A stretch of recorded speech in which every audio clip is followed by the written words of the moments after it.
Assalamualaikum warahmatullahi wabarakatuh. Alhamdulillah wassalatu wassalamu ala Rasulillah wa ala alihi wa sahbihi ajma'in. Apa khabar para pelajar yang dirahmati lagi dikasihi Allah Subhanahu wa taala sekalian? Alhamdulillah bersama ustaz pada pagi ini. Untuk kita teruskan kita punya pelajaran kita berkenaan dengan ulumul hadis. Pada hari ini insya-Allah kita akan berkongsi berkenaan dengan sejarah penulisan dan pembukuan hadis. Okey. Baik, para pelajar yang dirahmati lagi dikasihi Allah Subhanahu taala. Insya-Allah dalam tempoh 15 minit ke 20 minit ini kita akan mendalami sedikit berkenaan dengan sejarah penulisan dan juga pembukuan hadis. Untuk makluman awal, kita punya isi kandungan perbicaraan kita berkenaan dengan sejarah pembukuan ataupun sejarah penulisan dan pembukuan hadis ini terbahagi kepada dua unit besar. Yang pertama adalah berkenaan dengan sejarah penulisan pembukuan hadis pada zaman Rasulullah, Yang kedua berkenaan dengan sejarah penulisan dan pembukuan hadis pada zaman sahabat radhiyallahu anhum. Dan yang ketiga adalah sejarah penulisan dan juga pembukuan hadis pada zaman tabi'in dan selepasnya. Selepas itu kita akan melihat sedikit berkenaan dengan kedudukan dan juga kehujahan hadis. Kerana apabila kita membicarakan berkenaan dengan sejarah penulisan dan juga pembukuan hadis ini, terdapat banyak syubhat yang berkaitan dengan hadis, lebih-lebih lagi apabila hadis ini merupakan salah satu tunjang dalam agama Islam kita. So sebelum kita mula, ada baiknya juga Ustaz cerita juga hasil pembelajaran kita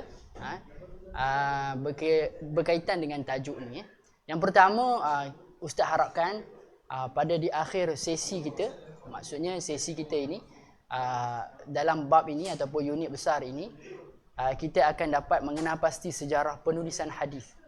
Mengenal pasti sejarah penulisan hadis sama ada di zaman Rasulullah, zaman sahabat dan juga zaman tabi'in dan selepasnya lah. So kita dapat kenal pastilah zaman Rasulullah bagaimana keadaan penulisan dan pembukuan hadis. Dan pada zaman sahabat pula bagaimana caranya mereka menjaga hadis daripada aspek penulisan dan juga pembukuan. Begitu juga bagaimana pula daripada zaman tabi'in, macam mana mereka menjaga hadis ini daripada orang kata dhiya', hilang, rosak dan sebagainya. Dan kemudian Ustaz juga harapkan para pelajar juga dapat membincangkan isu dan metodologi penulisan hadis pada zaman-zaman tersebut. So nanti kita akan bincang bagaimana metodologi mereka dalam mereka menulis hadis dan juga membukukan hadis.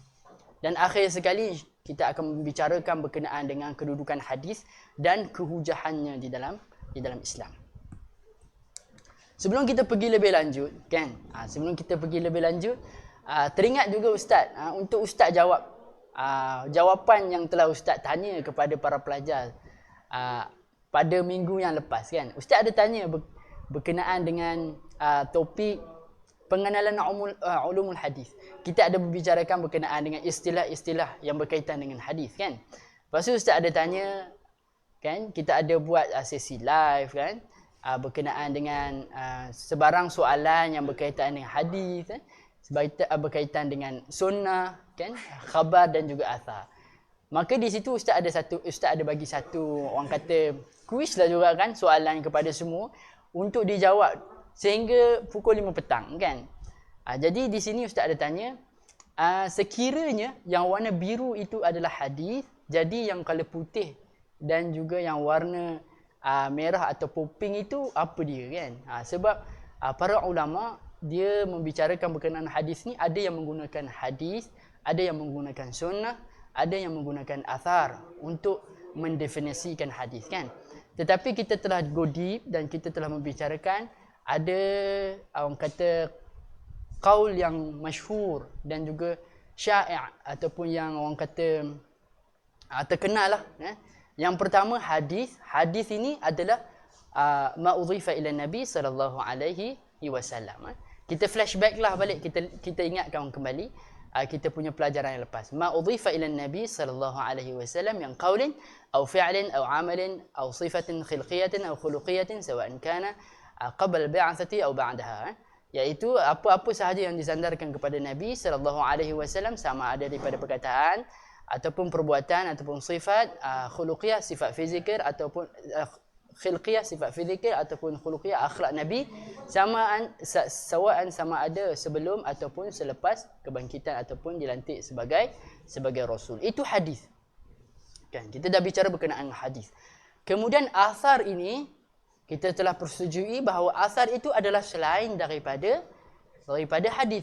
So di sini kita nampak bahawa yang pink itu adalah asar kerana dia terkeluar daripada hadis, kan? Dia bukannya hadis, dia selain daripada hadis, sama ada daripada sahabah ke ataupun daripada tabi'in, kan? Sama ada daripada perkataan mereka ke, daripada perbuatan mereka ke, daripada sifat mereka ke, selain daripada sahabat itu ataupun selain pada Nabi itu adalah asar. Manakala akhbar pula kita dah persetujui dan juga kita pun telah melihat perbahasan ulama bahawa akhbar itu dia adalah keseluruhannya, umum, besar sekali. Maksudnya terkandung di dalam dia hadis dan juga athar. Jadi alhamdulillah daripada soalan yang ustaz telah tanya, yang dah jawab sampai pukul 5 petang tu, kebanyakannya betul. Alhamdulillah, terima kasih. Dan ada juga yang salah. Tiba-tiba ada yang jawab Islam, iman, ihsan. Ustaz pun terpelik macam mana boleh masuk itu. Mungkin dia buat lawak kot dengan ustaz, kan. So alhamdulillah kebanyakannya betul, kan. Mungkin ada yang salah tu, insya-Allah apa-apa sahaja yang tidak faham boleh kita rungkaikan nanti dalam sesi live nanti, insya-Allah. Baik, pada pagi ini kita akan fokus pada satu zaman sahaja, okey? Satu zaman sahaja. Di sini ustaz akan ceritakan satu zaman, iaitu zaman Rasulullah sallallahu alaihi wasallam sahaja. Dan insya-Allah pada masa yang akan datang kita akan ceritakan berkenaan dengan sejarah penulisan dan pembukaan hadis pada zaman sahabat, tabi'in, begitu juga berkaitan dengan hujah hadis di dalam Islam.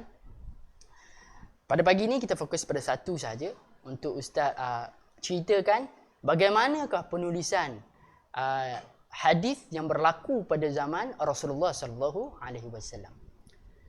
Para pelajar yang dirahmati lagi dikasihi Allah, sebenarnya kenapa perlu sangat ada penulisan hadis ni? Kerana salah satu cara untuk kita melindungi hadis ini adalah dengan penulisan.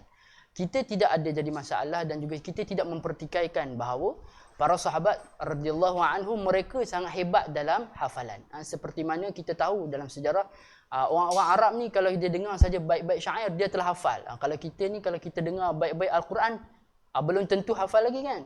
Tetapi mereka sekali dengar dia orang dah boleh hafal sudah. Dia orang punya bait-bait syair itu. Kerana pada ketika itu mereka sangat hebat. Dia orang punya, orang kata, daya hafalan mereka itu sangatlah kuat, sehingga apabila mereka mendengar sekali sahaja pun mereka dapat menghafaznya. Selain itu juga dalam kita orang kata hifzul hadis ni, kan, untuk kita menjaga hadis ni selain daripada hafalan, kan, para sahabat juga mereka juga beramal, kan. Mereka juga beramal. Dia orang buat dan dia orang hafal dan dia orang juga melaksanakan atau melakukan apa yang dihafaznya. Seperti mana datang seorang sahabat kepada baginda Nabi Muhammad sallallahu alaihi wasallam, maka dia bertanya kepada Nabi, "Wahai Nabi, berikan aku wasiat kepadaku." Lepas tu Nabi Muhammad sallallahu alaihi wasallam baca kepada dia satu surah, "Idza zulzilatil ardu zilzalaha." Baca saja surah tu dia kata cukup untuk aku amalkan terlebih dahulu. Begitu juga banyak juga para sahabat yang apabila mendengar sahaja satu ayat daripada ayat Al-Quran, terus dia kata biar aku amalkan terlebih dahulu sebelum ayat selepasnya. So ini antara kaedah-kaedah yang digunakan oleh para sahabat apabila mereka menerima hadis, mereka menghafaz. Kemudian mereka beramal. Begitu juga mereka bertazakur. Tazakur ni mereka ni mengulang-ulang, memberikan peringatan kepada sahabat-sahabat ataupun menyampaikan kepada sahabat-sahabat yang lain. Perkara ini tidak dipertikaikan oleh para orang kata para ulama. Sememang benda ini terjadi. Tetapi apa yang berlaku yang dipertikaikan oleh para ulama, sejarah penulisan pada zaman Rasulullah sallallahu alaihi wasallam berkaitan hadis ini menjadi satu topik ataupun isu penting dalam perbahasan ulama, lebih-lebih lagi orang-orang barat, mustasyriqin yang datang menuntut di negara-negara Arab, kemudian mereka membawa ilmu hadis ini pulang. Kadang-kadang mereka beriman kepada Allah, kadang-kadang mereka menggunakan ilmu hadis ini sebagai apa? Sebagai untuk menentang agama Islam kembali. Kerana apa? Kerana hadis itu salah satu daripada sumber dalam Islam, selain pada Al-Quranul Karim. Baik, untuk sejarah pengumpulan ataupun penulisan hadis pada zaman Rasulullah sallallahu alaihi wasallam, sebelum kita teruskan, anda boleh lihat di skrin, agak-agak kan ini apa? Hadis ke Quran? Agak-agaklah. Kan? Okay, ini antara salah satu contoh lah. Salah satu contoh lembaran Al-Quran, lembaran Al-Quran yang ditemui. Lembaran Al-Quran yang ditemui lebih kurang orang kata ini naskah ni ditemui dia punya orang kata tarikh dia tu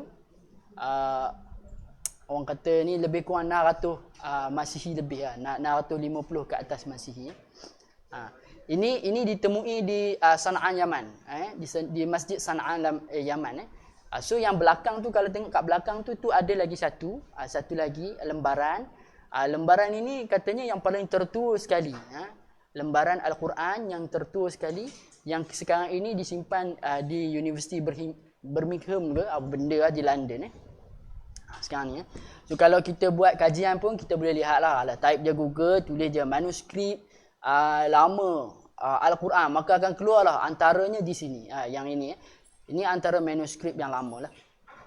So apa yang kita nak lihat di sini adalah inilah penulisan Al-Quran pada zaman Rasulullah sallallahu alaihi wasallam, iaitu tidak ada titik, tidak ada titik, dan beginilah caranya ditulis atas lembaran-lembaran, bukannya di atas kertas tetapi di atas kulit, di atas orang kata kayu, batu, apa lagi, pelepah kurma, tulang, sama ada tulang unta ataupun tulang kambing, ditulis di atas orang kata bahan-bahan tersebut.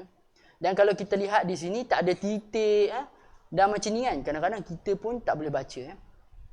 Tapi alhamdulillah untuk hadis, saya juga macam ustaz ada juga mendengar daripada para ulama, dia kata kita ada maksud dia capaian ataupun sampai kepada kita sahifah-sahifah yang lama terlebih dahulu.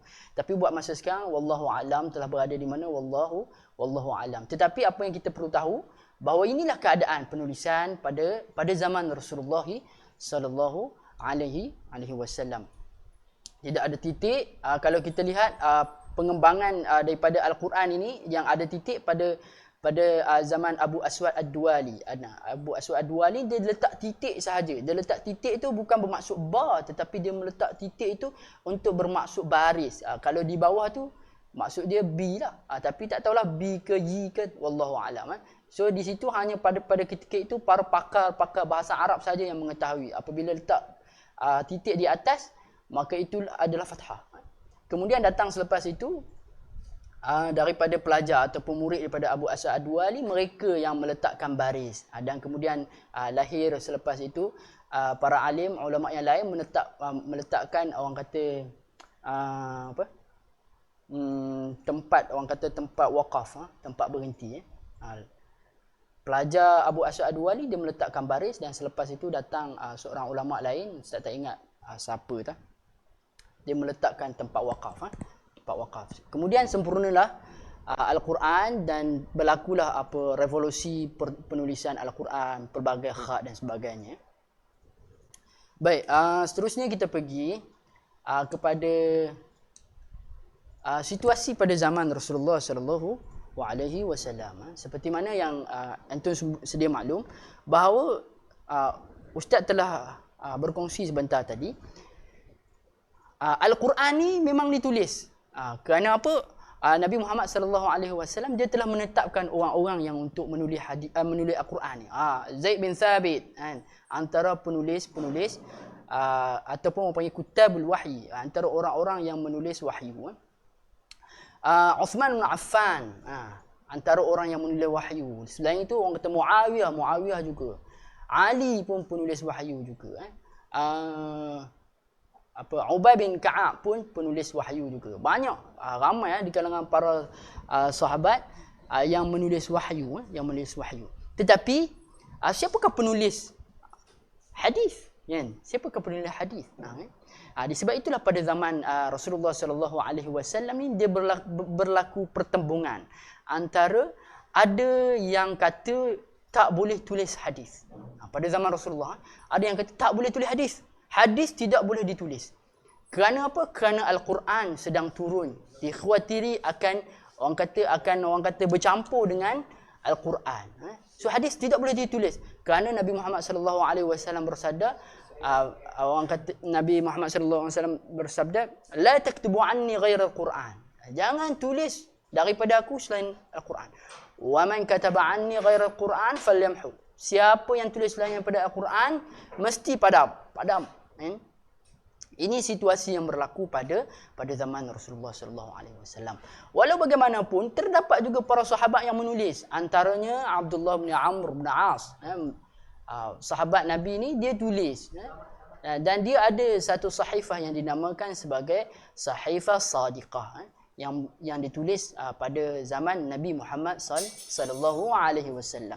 Jadi pada hari ini kita akan membicarakanlah situasi zaman Rasulullah sallallahu alaihi wasallam berkenaan dengan penulisan hadis ni. Sama ada boleh ke ditulis ataupun tidak boleh ditulis. Baik, seterusnya kita pergi kepada hadis larangan Nabi Muhammad sallallahu alaihi wasallam supaya hadis ini tidak ditulis. Baik, kenapa Nabi Muhammad sallallahu alaihi wasallam larang para sahabat untuk menulis hadis? Yang pertama di sini supaya mereka lebih fokus kepada Al-Quran. Seperti mana kita sedia maklum bahawa pada zaman Rasulullah sallallahu alaihi wasallam berlakunya penurunan wahyu, dan Nabi juga antara orang yang menyampaikan wahyu. Jadi Nabi khawatir para sahabat akan bercampur Al-Quran dengan hadis. Dikhawatiri sebegitu. Disebabkan itulah untuk langkah berhati-hati Nabi Muhammad sallallahu alaihi wasallam menyarankan supaya lebih fokus kepada Al-Quran, lebih fokus kepada Al-Quran. Tak payah tulis hadis. Kerana apa? Kerana ramai yang pakar dalam hafalan. So tidak perlu terlalu fokus dalam untuk menulis sebab dah bagus orang panggil daya hafalan tu. So menggunakan daya hafalan sahaja lebih baik. Baik, yang kedua, kenapa Nabi melarang para sahabat menulis hadis? Kerana pada ketika itu ramai yang buta huruf. Ramai yang buta huruf. Seperti mana dalam Al-Quran kata,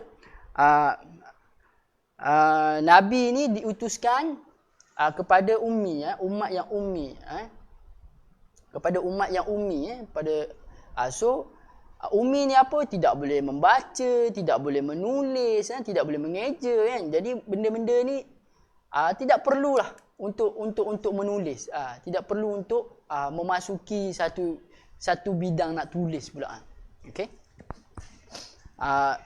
Dalam Al-Quran kata huwallazi ba'atha fil ummiyina rasula.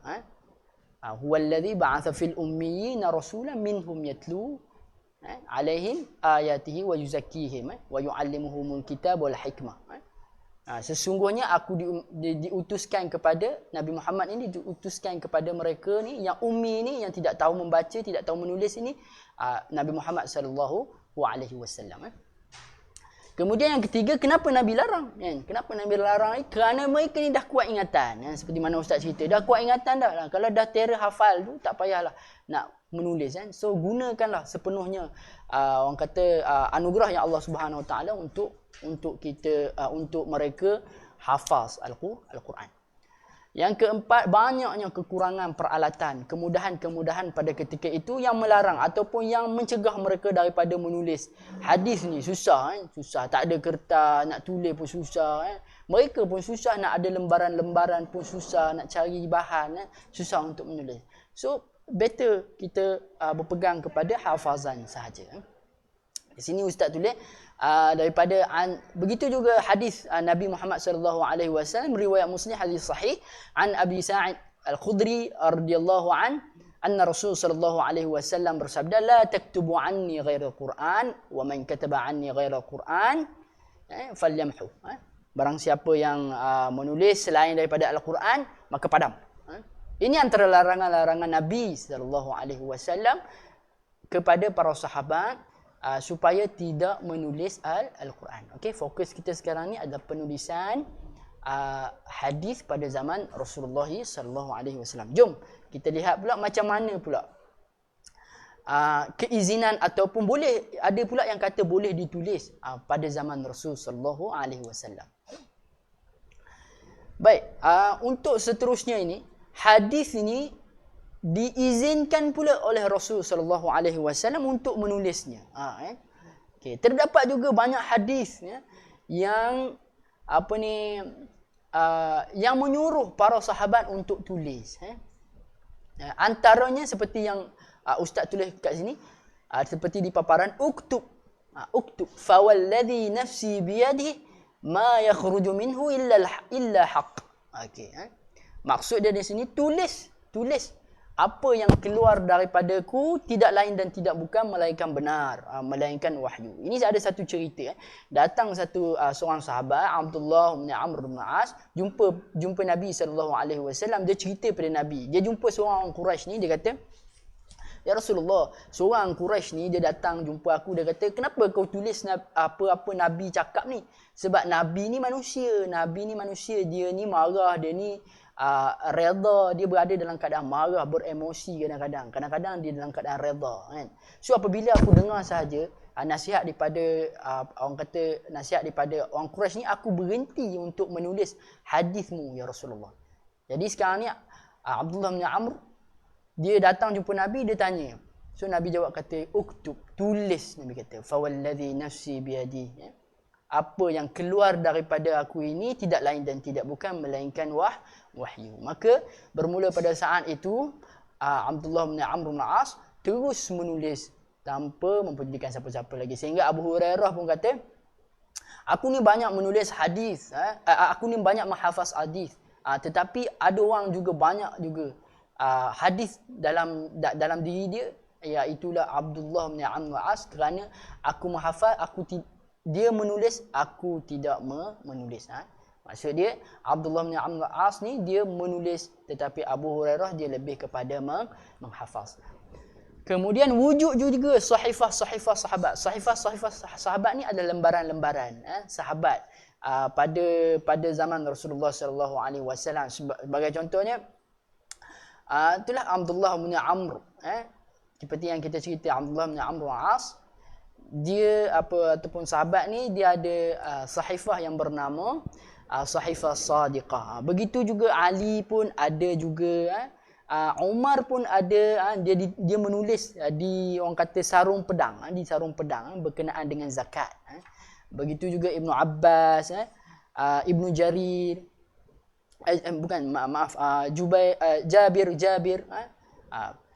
Jabir pun menulis juga, berkenaan dengan haji. Ada juga yang lain berkenaan dengan macam-macam lah, yang menulis wasiat kepada anaknya. Tadi dia tulis hadis, dia wasiat kepada anaknya, dia menulis hadis untuk anaknya daripada Rasulullah sallallahu alaihi wasallam berkata bla bla bla. So ini antara keizinan baginda Nabi sallallahu alaihi wasallam kepada para sahabat untuk menulis wahyu. Okey. Selain itu juga berlaku juga pada waktu perjanjian Hudaibiyah. Kita nampak Nabi Muhammad sallallahu alaihi wasallam sendiri kata tulis pada perjanjian Hudaibiyah itu. Begitu juga pada wasiat akhir, wasiat akhir ataupun khutbah akhir Rasulullah sallallahu alaihi wasallam juga ditulis. Ada seorang daripada para sahabat yang datang kata, "Ya Rasulullah, tulis untuk aku apa yang kamu cakap ni." Maka Rasulullah sallallahu alaihi wasallam kata kepada para sahabat, "Uktub li Abi Syah." Tulis untuk dia, nama dia Abi Syah. Tulis untuk Abi Syah. So ini antara keizinan Nabi Muhammad sallallahu alaihi wasallam untuk menulis hadis.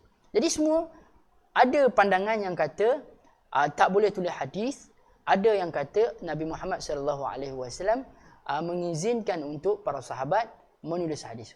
Apapun perkara itu telah berlaku, maksudnya ada yang melarang diri dia untuk menulis hadis, ada juga yang menulis hadis. Jadi sebagai rumusannya, ada para pandangan ulama yang mengatakan sebenarnya larangan yang berlaku itu hanya berlaku pada awal penurunan wahyu sahaja. Pada awal penurunan wahyu sahaja. Lepas saja habis penurunan wahyu, maka sudah tidak ada larangan tersebut dan boleh menulis hadis. Yang kedua, larangan kepada penulisan Al-Quran ini, hanya kepada tempat yang kita tulis Al-Quran tu.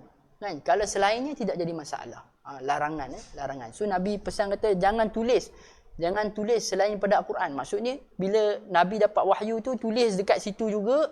Macam kita lah kan, buku kan, buku kan, tulis situ semua tajuk kan, hadis situ, fiqh situ, semua situ kan. Jadi Nabi kata takut kamu bercampur dengan Al-Quran dengan hadis kan. Itu sebenarnya poin dia. Kemudian larangan khusus ini berhantung lah pula. Allah, silap pula tu. Larangan khusus dikuatiri akan bergantung penuh kepada penulisan. Kadang-kadang kita apabila kita tulis ni, kita dah malah hafaz kan.